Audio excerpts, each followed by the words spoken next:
What's going on, everybody? Welcome to the live stream. As this is something we're going to be trying to do here moving forward on the channel. NFL Week 15. It's coming to an end here. Live ticker going down there at the bottom. Again, the channel is trying to be the best it can be. I'm learning a lot on the fly. So, again, as I stated early on in the season, bear with me as this channel, as I learn all the technology and everything I want to do to make this channel be the greatest. I try my best to keep it, as fresh as possible. Football is football, and, that's what we're here to talk about, sports in general. But we're in the midst of NFL season. A lot going on today, man. A ton is going on in terms of injuries, scores. Some teams clinched today. We're gonna get into all of that and more, like right now. Obviously, to start the week, the Tampa Bay Buccaneers fell out of the lead in the NFC South, losing to the Atlanta Falcons on Thursday, 29-28, in a pretty good game on Amazon Prime that a lot of us didn't see coming. Both of those teams have been playing pretty bad to that point, but we got a pretty good game on Thursday night. Tampa Bay fell out of first place for, a couple of days. The Carolina Panthers moved into first place, and they went to New Orleans to play a game. And I've been trying to get the Panthers a chance, as I think they've turned some things. They're just not fully there yet. We'll see how that all pans out moving forward, but they lose to New Orleans 20-17. They were in that late window. I was heavily focused on the Green Bay and Detroit games in that window, so I wasn't really watching that game, more so just score watching there. But NFC South is still up for grabs, 7-7 both teams. Don't want to spend a whole bunch of time there, but moving on to a live game here. If you check the ticker down at the bottom, so a new feature here that we'll look to have moving forward here on the live streams, especially if we react on game days, which that's the plan moving forward, to just kind of do Sunday night, react to everything as it's happening. Obviously, that won't include the Monday night football game. The game on tomorrow is Miami at Pittsburgh. Miami's been rolling a little bit. Pittsburgh is, who knows? TJ Watt is out for that game, so let's see what the line is here. Look like Pittsburgh is a 3-point favorite at home, 42.5 point total there at home for Pittsburgh. So interesting game there. Maybe we'll dive into that a little bit. If we do, we'll do that at the end. But so mostly for the 12 o'clock games here. Let's not waste a whole bunch of time here. So a lot of close games. We had a few blowouts. The Bears dominate. We'll start there with my Chicago Bears. The Bears dominate at home against Cleveland, bounce back game after the loss at Green Bay last week. They come out firing. Caleb, 242 passing yards. DeAndre Swift, man, he looked like a number one running back today. Lowering the shoulder, really powering through runs. 2 touchdowns on the day, just really getting the job done on the offensive side of the ball. Really proud of how the offense played overall for the most part. Obviously, there were some hiccups. That first drive, we went 3 and out. Would have liked to do a little bit better there on those opening drives going forward. We get to 10 wins, so that's for sure a positive, doubling the win total from last year, 5-1 at home. So protect the home field, and we still have 2 games here left at home. So based on how we've played at home, I like our chances going forward and getting in the playoffs, just based on how we've played this season at home. Just kind of want to highlight some of the stats. Really long day for Shedeur Sanders, the rookie quarterback. We were just the next team on the schedule, or they were the next team on the schedule here for the Chicago Bears. So down the stretch here, he has some tough teams, but it's an opportunity for him to learn. Some people said that, he kind of got left the scraps of the season. I think it's actually a better learning experience playing against some of these teams that are playing for things as opposed to just playing the bottom of the barrel type teams. I think he can actually learn how to play football at a high level. Even in some of these games where he's getting beat up, he's been exposed to the elements. Here today, Chicago, it was down in single digits in temperature. real field down into the negative. So learning experience for him, but rough day overall for him. 18 for 35, 177 yards, 3 interceptions. Could have had the fumble in there too. They blew the play dead, but arguably should have had a fumble too. But it is what it is. Not gonna cry over spoiled milk. They could not run the ball today at all, which is surprising. So this is the biggest key for me from the defensive side for the Bears today. The Cleveland Browns rushed the ball 16 yards. 16 carries, 50 yards, which equates to just 3.1 yards per carry. So not very effective running the ball there. The Bears on the other side, 33 rush attempts, 142 yards for 4.3 yards a carry. So stark difference there, almost 3 times the rushing yards, over a yard in terms of average yards per rush. From a sack side, this is another thing here. The Bears were actually able to pressure the quarterback today. Some of that was from just the quarterback holding the ball way too long. Something that people were kind of knocking him from. Against some guys that have a little bit more experience, the Bears have not been able to get home. So we'll see how that pans out going forward. But still satisfied with the production they were able to get today in terms of getting to the quarterback. Obviously, the 3 interceptions is huge.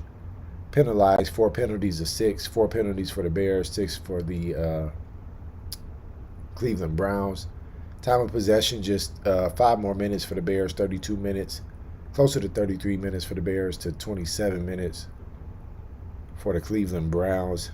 First downs, 21 first downs compared to 9. Third down efficiency, 5 for 13. 1 for 2 on fourth down for the Bears. 64 total plays compared to 56 total plays. So overall, the Bears were just effective at, when they had the ball, being able to capitalize for the most part on what they did.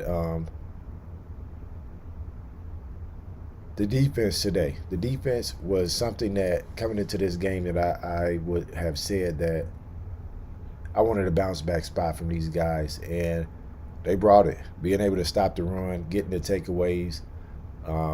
Obviously, Green Bay coming right back up here this week on a Saturday, on a shorter week.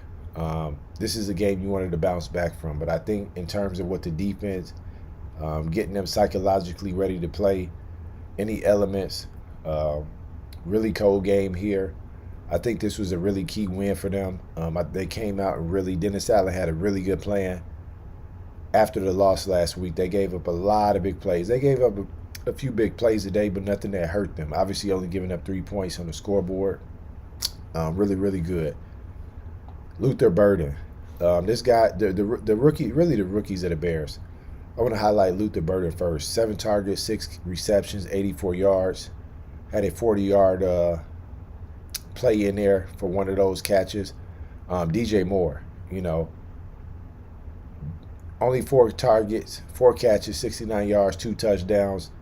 Caleb with the beamer through 2 defenders at the back of the end zone, hitting DJ Moore. So really big throw on that play. The other one kind of throwing him open. The receivers running open to his left and just throwing it to a spot. So the quarterback really developing, really able to see the routes today. And I thought he played a pretty good game. 60% completion percentage. Only 13 yards on the ground, so 3 carries. So not a whole bunch there. But, and I think he could have had a few more just based on even the initial play of the game. I think he could have had 4 or 5 yards on that initial play where he kind of threw the ball and it was an incomplete pass. So the development of the young guy is coming along, but obviously needs to get better if we want to really contend in the playoffs. Looking at the bottom of the receiving chart here, Zacchaeus with 3 targets, no catches. Kyle Monangai, 2 targets, no catches. Obviously, one of those was a drop. I can't remember the second one. DeAndre Swift with a target with 1 catch for -2. So we'd like to see that be more positive. That's 6 targets there with only 1 catch for negative play. So we'd like to see that cleaned up. The 3 bottom guys on the receiving chart there, even though all of those are not receivers, 2 of those are running backs, still would like to see that get better. and cleaned up moving forward, especially going into the game against Green Bay.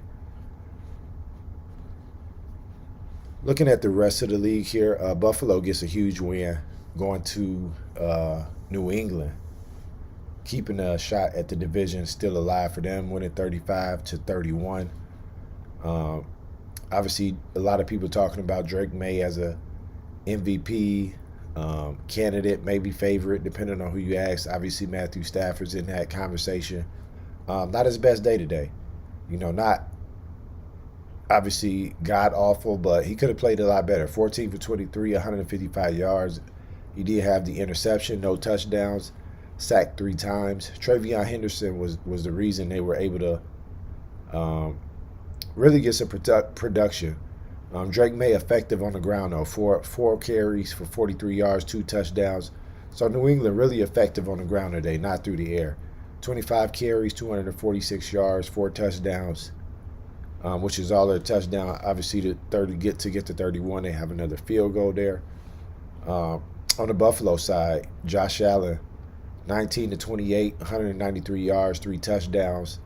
James Cook's 2 touchdowns, over 100 yards rushing. So the Buffalo offense came to play today. Obviously, if you follow the channel, one of the things I've talked about with this Buffalo team is their defense. Obviously, giving up 31 points is not something that, you want to be doing. But where do they get the yards from? And I'll go back to that. On the ground. Any of these teams that are serious about winning the Super Bowl, contending in the playoffs, the ground game is going to become a really big factor in terms of the teams that will be able to have success consistently in these playoff games.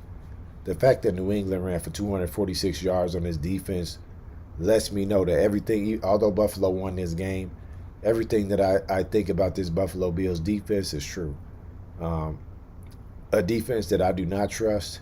It's not a team that I will be just banking on to make a super crazy run just based off that stat alone. They cannot stop the run. And if you cannot stop the run, a team that's effective at running the football can keep your offense on the sideline. They can control the game. And it'll make it difficult, especially if you even lose a little bit of rhythm offensively. If a team is rolling, they're able to run the ball effectively and keep you on the sideline, that's going to get you even more disjointed. So shout out to Buffalo, able to keep things, interested in that AFC East. Just a quick update. The Vikings are still up on the Cowboys 31-23 with this loss. The game is currently still going on. 2 minutes and about 20 seconds left to go.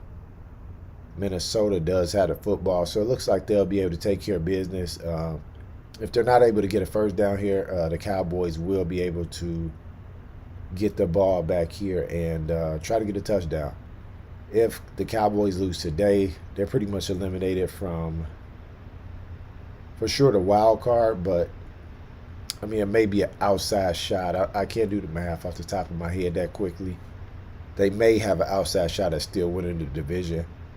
But they would need a lot of help in terms of the Eagles losing and them for sure winning out at that point. Baltimore Ravens take care of business today. Defense shows up 24-0 over the Bengals. Joe Burrow had an interesting interview earlier in the week where he talked about he's not having fun playing football.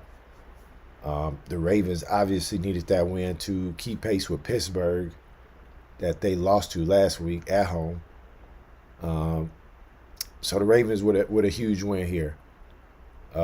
Defense stepped up. Joe Burrow, 25 for 39, 225 yards, no touchdowns, 2 interceptions.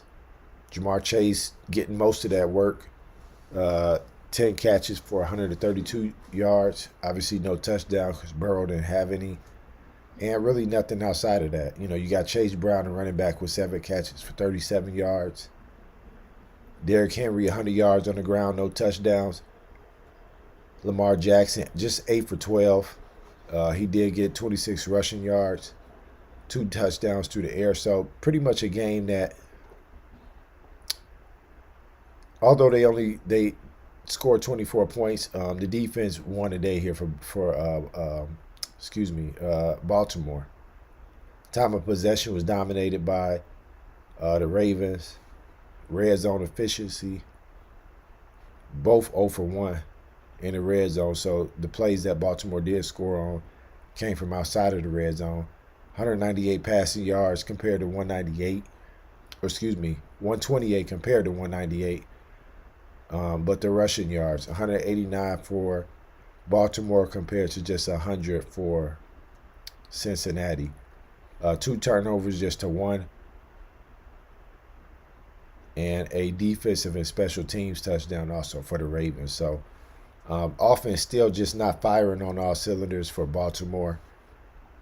Their team, even if they get in, obviously you have to be conscientious of what they are and what they're capable of doing, but they're not a team that I'm just overly worried about. This is a team that in the preseason I would have said this is one of the best teams, obviously coming off last year, the talent they had, obviously having Derrick Henry, Lamar combination with Zay Flowers, Mark Andrews, all these guys that just have been in their system for a long time.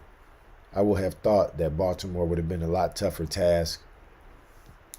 Going through the rest of this season, but it just hasn't panned out that way. So big news. We'll kind of shift over to the AFC a little bit here. The Chargers get a massive win over the Chiefs here, 16-13, and the Chiefs get major injury news in this game as Patrick Mahomes goes out with a torn ACL. He will obviously miss the rest of the season. In all likelihood, misses a lot of next season. So, what do the Chiefs do to this point? At this point, it's really interesting to think about how they attack everything. At this point, I would assume Kelsey's going to retire. None of this I know. I'm just kind of trying to think through things as they're happening. But why would Kelsey come back, especially the way the teams look this year? They're obviously going to miss the playoffs. After this loss, they just don't have a chance mathematically to make it in.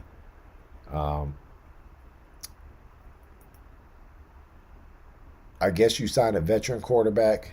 I don't think you're bringing in somebody like a Phillip Rivers, obviously, but maybe you try to bring in a veteran quarterback I know Carson Wentz was there for a while. Obviously, he's not somebody that's probably going to lead you to the playoffs or Super Bowl, but maybe he can keep the team around 500 until Mahomes is healthy and ready to get back out there.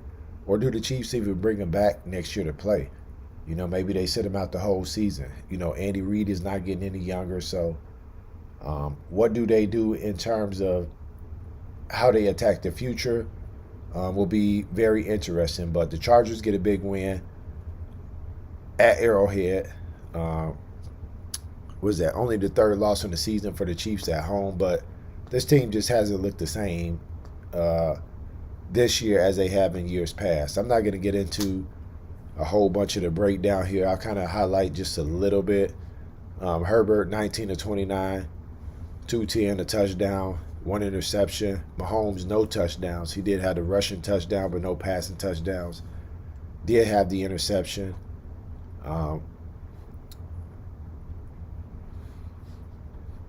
But yeah, the Chargers are keeping pace with the Broncos. Speaking of the Broncos get a massive win at home over the Packers, 34-24. Another massive injury news update in this game. I'm not sure about the second one, but for sure, Micah Parsons went down in this game, which reports are coming out that he could have possibly torn his ACL. Nothing is confirmed from what I've seen at this point, as I'm recording this and we're live here.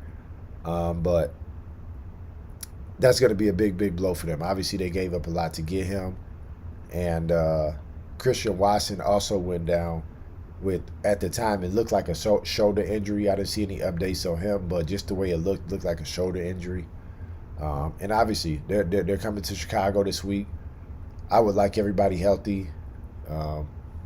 But it is what it is. It's the NFL. Things got to keep moving. And you play with who you got. That same thing every team is dealing with at this point in the year. So, obviously, people are going to have excuses. maybe they don't. Hopefully they don't. We don't. We have injuries as well, so um, we'll see what that game looks like on Saturday. We'll get into that later in the week in terms of breaking that down. But Bears go right back up to the number 2 seed with the Packers losing. The Rams get a big win. They clinch the first playoff berth in the NFC with a 41-34 victory over the Lions. Lions struggling away from home, 3-4 away from home, 8-6 on the year. I think odds are down to around 40% for them to make the playoffs now. Bears, obviously, with their win, those playoff odds shoot up. And pretty much at this point, they're going to be fighting for a wild card spot. I don't see a path to where I guess there's an outside shot for them to win a division, but they'll pretty much be looking at a wild card spot, if I'm thinking about that correctly. Just the way things are shaping up. Obviously, Green Bay beat them twice head-to-head, depending on what happens with the game on Saturday against the Bears. The Lions will be looking at a wild card spot there. Texans get a big win, finally scoring some points. So they hadn't scored a lot of points to this point during the season in games. Get to 40 on the day. Cardinals 20. So a bit of a blowout there, especially by NFL standards. So massive win for the Texans to get to 9-5, 5-2 at home out of the AFC South. And also keeping pace with that so they don't lose the game on this team. The Jacksonville Jaguars dominate the Jets 48-20. So a lot going on around the league here. I'll highlight some other games without getting into super depth here. The 49ers get to 10-4, 4-2 at home, 37-24 over the Tennessee Titans. And the Seattle Seahawks survive at home against the Colts, just barely squeaking by. Last second field goal, 18-16 over the Indianapolis Colts. Phillip Rivers got his first start in a lot of years here. Didn't play that bad, kind of pulling up the stats here. Okay, 18 for 27, 120 yards, 1 touchdown, 1 interception, only sacked 1 time. Jonathan Taylor. Obviously, they tried to run it. They ran it more than they passed. 3 more rushes than passes. Not bad for what the situation dictated, in my opinion. 120 yards, yes, it's not great, but, this guy hasn't played NFL football in 4 to 5 years. And to be in this game late to the point of where it is, to where these guys have been playing all season, and he just kind of steps in and, is making plays for this team is crazy. So shout out to Phillip Rivers. Early in the week, if you watch the content, I said that it was talked about that he wasn't really going to play. He was going to be more of a mentor, but that obviously quickly changed as he practiced this week, and the team felt that he was the best option for them to go out and win this week. So the Colts at 8-6. Down on the ticker, you may have seen that the Jets have the Colts first round pick, but with the Colts obviously getting some major injuries, the Jets might be getting a lot better pick just based off how the season may end up. So the Jets are going to have some pretty good draft capital here, depending on, obviously they're not one of the better teams, but if the Colts keep sliding, they do have the Colts pick, and they can have 2 pretty solid draft picks headed to next year's NFL draft. So the Seahawks get a big win there. They do have the Rams coming in on the Thursday night game this week on Amazon Prime. I'm just trying to think of anything else to highlight. The Commanders get a win over the Giants 29-21. Neither one of those teams are playoff teams. The Eagles get back on track offensively here, 31-0. Defensively pitching a shutout. Scored in every quarter, so able to kind of get a little bit of the monkey off the back. They have a little bit softer schedule here in the season, so maybe an opportunity for their offense to get right headed into the playoffs there, as they look like they'll just sit in that number 3 seed. Obviously, some things could change, but as it stands right now, it looks like they will be the number 3 seed, just based on how things are going. The teams are winning and things like that. So Um, that'll do it. In terms of going back to the Bears, I guess I could go back to them for a hot second. Massive, massive win for the home team, man. Um, I enjoyed the fact that the fans showed up for this game despite the weather. Shout out to you guys for going out there cheering the team on, giving the guys juice, and shout out to the players for going out there and executing, man. It's been a fun season to this point. We're at 10 wins with 3 weeks to go. I think 11 is a key number. We got 3 weeks to get one win. But obviously, we want to go 1-0 this week. This week is Green Bay. Let's get our get back for this game. Obviously, they had some injuries, but we worried about what we can control. And despite who plays, let's go out here and execute. Let's go out here and try to dominate and perform again in front of this home crowd and get a W. We will have some things coming up in terms of more like breakdowns going into some of these games later in the week. Obviously, we have Rams Seahawks, I mentioned on Thursday. College football playoff coming up starting Friday. So a lot more coming up here as we head into the weekend. But today was an awesome day for football. I really thoroughly enjoyed myself. Obviously, the Bears win, and we get a huge win. Every win is a huge win, but obviously when the division opponents lose that are in the playoff hunt, obviously the Vikings just finished off the Cowboys, so the Vikings get a big win here to just kind of help salvage their season and keep the vibes high for them.